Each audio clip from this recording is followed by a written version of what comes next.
ইরানের প্রেসিডেন্ট ইব্রাহিম রাইসিকে বহনকারী হেলিকপ্টারটি বৈরী আবহাওয়া ও বেশি ভার বহনের জন্য দুর্ঘটনার কবলে পড়েছিল। ইরানের আধা সরকারি বার্তা সংস্থা একটি নিরাপত্তা সূত্রের বরাত দিয়ে এ তথ্য জানিয়েছে। গত ১৯ মে একটি বাঁধ উদ্বোধন করতে আজারবাইজান সীমান্তবর্তী এলাকায় গিয়েছিলেন রাইসি। সেখান থেকে ফেরার পথে পূর্ব আজারবাইজানের জোলফা এলাকার কাছে প্রেসিডেন্টকে বহনকারী হেলিকপ্টারটি বিধ্বস্ত হয়। ওই দুর্ঘটনায় প্রেসিডেন্ট রাইসি ও পররাষ্ট্রমন্ত্রী হোসাইন আমির আবদুল্লাহিয়ান নিহত হন।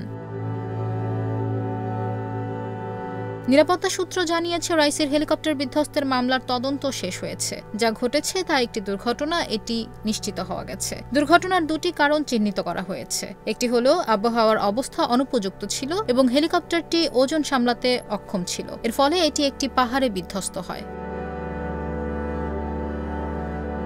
রয়টার্স জানিয়েছে, তদন্তে বেরিয়ে এসেছে ওই হেলিকপ্টারটি নিরাপত্তা প্রোটোকলের অনুমতি উপেক্ষা করে ধারণ ক্ষমতার চেয়ে ২ জন লোক বেশি বহন করেছিল।